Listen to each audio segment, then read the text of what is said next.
اور کثرت سے درود پڑھا کریں. کہتے ہیں بس مولوی کو کام ہمیں کہتے ہیں کہ ہم بھی اس دن یہ اللہ کے رسول نے فرمایا تھا کثرت فإن صلاة أمتي تعرض علي في كل يوم جمعة، کیونکہ جمعے کے دن مجھ پہ میری امت کے درود پیش کیے جائیں. فمن كان أكثرهم علي صلاة كان اقربهم مني منزلة، جو کثرت سے جتنا زیادہ درود پڑھتا ہے قیامت کے دن وہ میرا امتی اتنا ہی سب سے میرے قریب ہو. کتنی خوش نصیبی ہے. کچھ لوگ کہتے ہیں کہ یہ جو قرآن کی بات کرتے ہیں نا، جن کو اہل حدیث کہتے ہیں، یہ تو درود کے نعوذ باللہ منکر ہے. منکر نہیں کہتے، منکر کہتے، کیونکہ ان بیچاروں کو یہ نہیں پتا ہوتا کہ منکر اور منکر میں بھی کیا فرق ہے. جبکہ کتاب و سنت کو سمجھنے والے کیا کہتے ہیں کہ ساری زندگی دعا کرتے رہو، اگر تم درود نہ پڑھو وہ دعا قبول ہونا تو دور کی بات، وہ دعا تو آسمانوں تک چڑھ. کوئی پوچھے تو صحیح نا ہم سے کہ ہمارا موقف کیا ہے.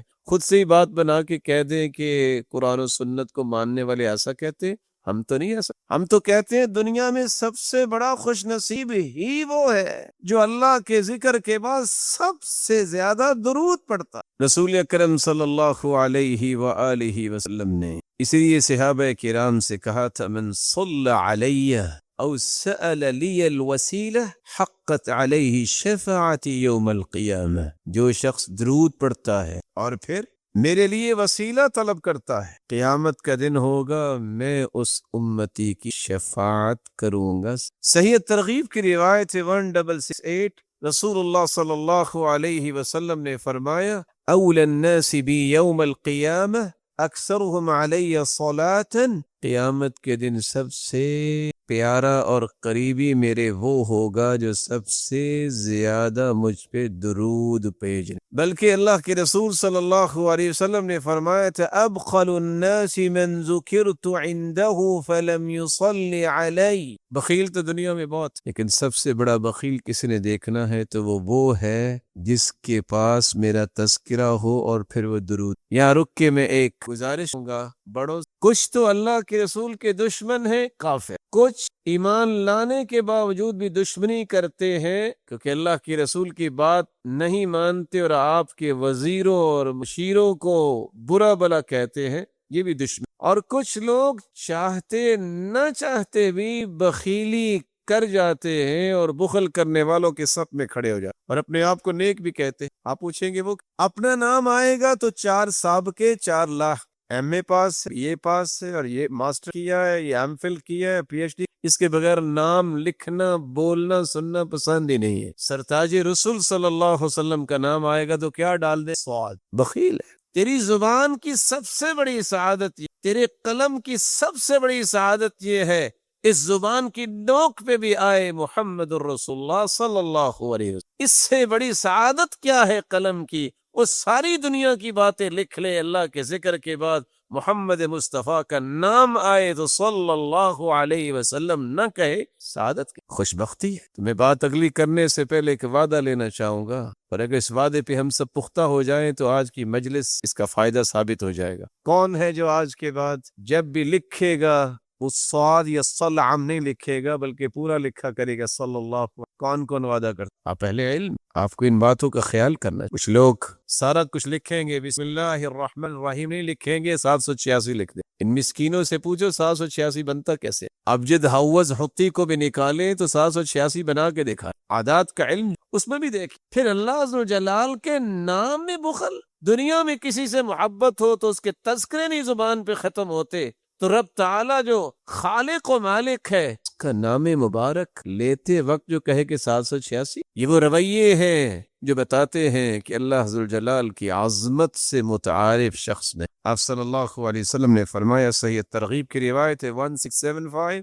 کل دعاء محجوب حتی یصلی علی محمد، ہر دعا روک دی جاتی ہے، وہ پہنچتی نہیں آسمانوں تک جس میں درود نہیں ہو. بلکہ حسین ابن علی کی روایت ہے صحیح ترغیب کی 181 من ذکرت عنده فخطئ الصلاة علی خطئ طریق الجنہ، جس شخص کے پاس اللہ کے رسول صلی اللہ علیہ وسلم کا تذکرہ کیا جائے وہ درود پڑھنا بھول جائے، وہ درود پڑھنا بھولا نہیں، جنت کا راستہ بھول۔ یہ ہمارا اس پہ کوئی اشکال ہے تو کوئی بتائے؟ ہمارا تو موقف ہے دعا ہی قبول نہیں ہوتی، دعا چڑھتی نہیں، وہ جنت کا راستہ ہی بھول جاتا ہے۔ کون کہتا ہے کہ قرآن و سنت کی بات کرنے والے درود کے منکر ہیں؟ یہ صرف حاسد اور ناقد جو ہے، جس کے پاس کوئی دلیل نہیں بنتی تو پھر وہ تانے دیتا ہے۔ تان و تشنیع کرنے والے کبھی بھی فلاح نہیں پاتے۔ اللہ کے رسول صلی اللہ علیہ وسلم پر درود بھیجنا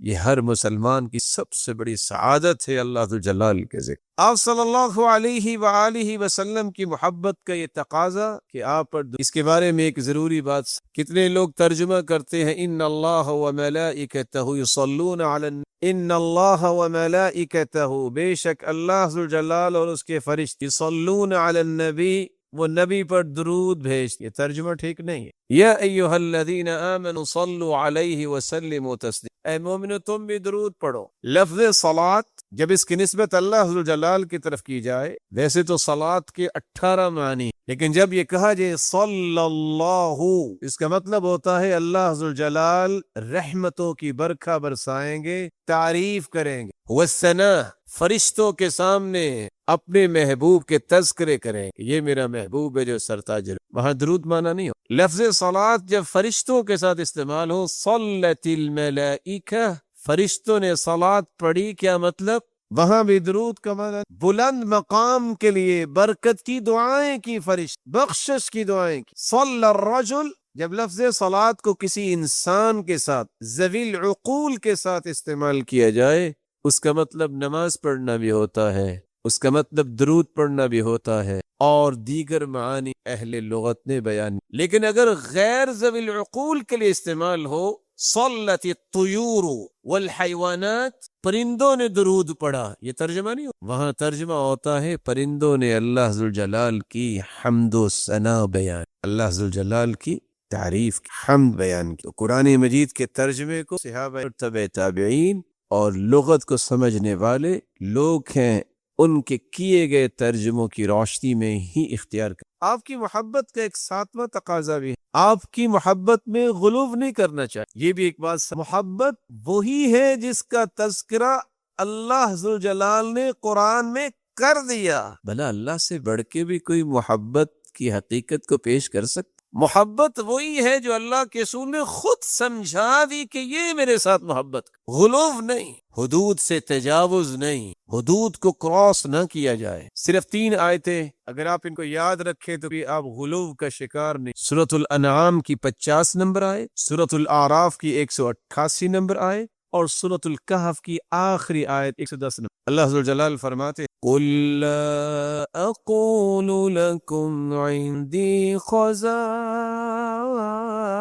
اللَّهِ وَلَا أَعْلَمُ الْغَيْبَ وَلَا أَقُولُ لَكُمْ إِنْ أَتَّبِعُ إِلَّا مَا يُوحَى إِلَيَّ قُلْ هَلْ يَسْتَوِي الْأَعْمَى وَالْبَصِيرُ أَفَلَا تَتَفَكَّرُونَ قُل لَا أَقُولُ لَكُمْ خَزَائِنُ اللَّهِ، میں بڑی محبت کے ساتھ، ادب کے ساتھ، احترام کے یہ پیغام پہنچانا چاہتا ہوں ان مسلمانوں تک بھی جو محبت کا دعویٰ بھی کرتے ہیں اور اس آیت کی روشنی میں محبت کے زاویوں کو اختیار غلو کرتے۔ کیا کہتے ہیں کہ خزانوں کا مالک ہے تو اللہ کا رسول نہیں؟ میرے محترم، خزانوں کے مالک اللہ ذوالجلال، کیونکہ اللہ ذوالجلال نے اعلان بھی کروایا ہے تو اسی ہستی سے۔ قل فرما دیجیے لا اقول لکم عندی خزائن،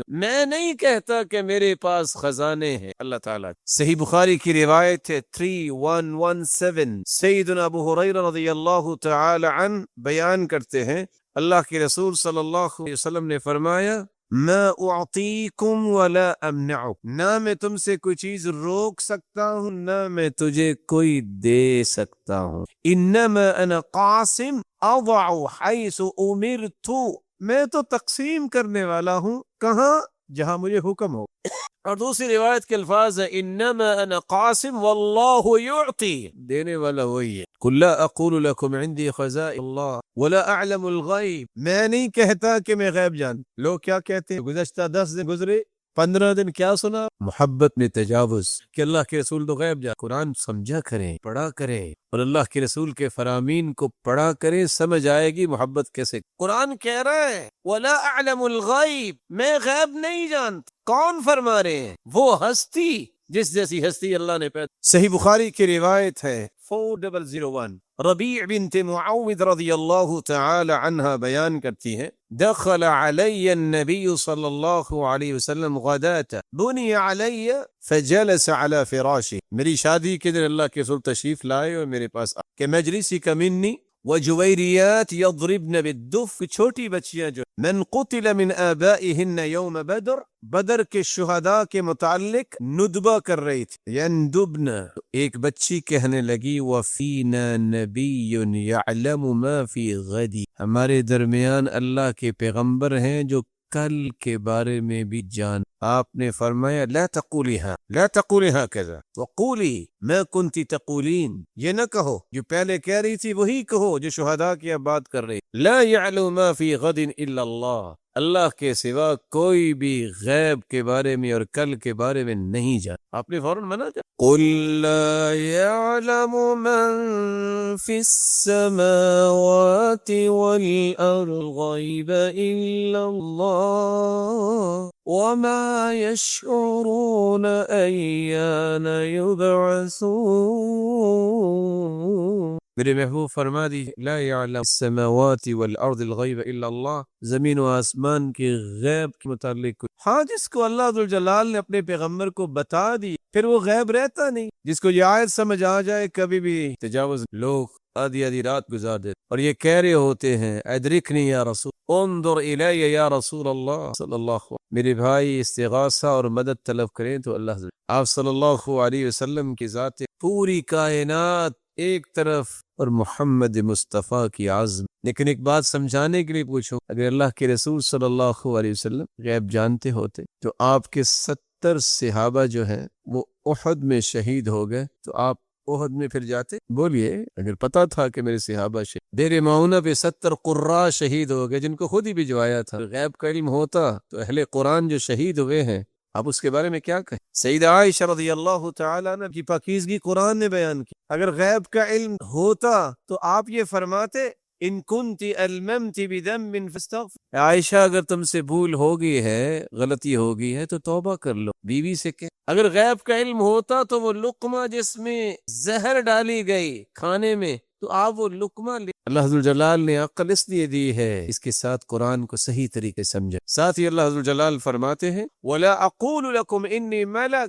میں یہ بھی نہیں کہتا کہ میں فرشتہ. آپ نے سنا ہوگا کہ کیا کہتے ہیں نبی نور من نور اللہ ہے. کاش ان بیچاروں مسکینوں کو پتہ چل جائے کہ اس کا معنی کیا ہے اور کہاں تک اس کے نتائج جاتے ہیں تو دوبارہ کبھی نہ. قرآن کہتا ہے وقالت اليہود عزیر ابن اللہ وقالت النصارى المسیح ابن اللہ. یہودیوں نے کہا کہ عزیر اللہ کے بیٹے، عیسائیوں نے کہا کہ عیسیٰ اللہ کے بیٹے ہیں. یضاہئون قول الذین کفروا من قبل قاتلهم اللہ، کافر ہو گئے یہ کہہ کر اللہ ان کے ٹکڑے کرے. انا یوفن، کہاں بے کرے. یہودی اگر کہیں کہ عزیر علیہ السلام اللہ کے بیٹے اور عیسیٰ علیہ السلام کے بارے میں عیسائی کہیں کہ وہ اللہ کے بیٹے، ان کے بارے میں تو قرآن نے یہ کہا ہے. تو کوئی مسلمان کہے کہ نبی نور من نور اللہ ہے، وہ اللہ کے نور میں سے نور ہے، تو ان کے بارے میں کیا ہو. وَلَا أَقُولُ لَكُمْ إِنِّي مَلَكٌ، میں کہہ رہا ہوں کہ میں فرشتہ نہیں ہوں. یہ قرآن ہے. سورۃ الانعام کی 50 نمبر آیت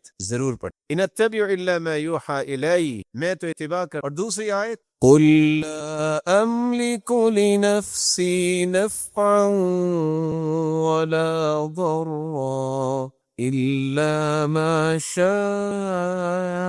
اللَّهُ وَلَوْ كُنْتُ أَعْلَمُ الْغَيْبَ لَاسْتَكْثَرْتُ مِنَ الْخَيْرِ وَمَا مَسَّنِيَ السُّوءُ ان انا الا نذیر وبشیر لقوم یؤمنون قل لا املک نفس، میرے محبوب آپ فرما دیجئے، یہ سورۃ الاعراف کی آیت ہے 188، یاد رکھیے گا، میرے محبوب فرما دیجئے میں اپنے بھی نفع نقصان کا مالک نہیں، وَلَوْ كُنْتُ أَعْلَمُ الْغَيْبَ، اگر میں غیب جانتا ہوتا لَسْتَ الْخَيْرَ، تو ساری خیر و بھلائی میں جمع کر، وَمَا مَسَّنِيَ السُّوءُ، مجھے کوئی بھی تکلیف نہ پہنچ، اگر میں غیب جان، إِنْ أَنَا إِلَّا نَذِيرٌ وَبَشِيرٌ لِقَوْمٍ، ایمان لانے والوں کے لیے میں اور جہنم سے ڈرانے والا۔ اور آخری آیت الکہف کی ہے 1:1، اس میں اللہ جلال نے نتیجہ ہی نکال دے، جس کے بعد مزید ضرورت نہیں ہے، اس کو اللہ نے عقل سلیم عطا کی ہے،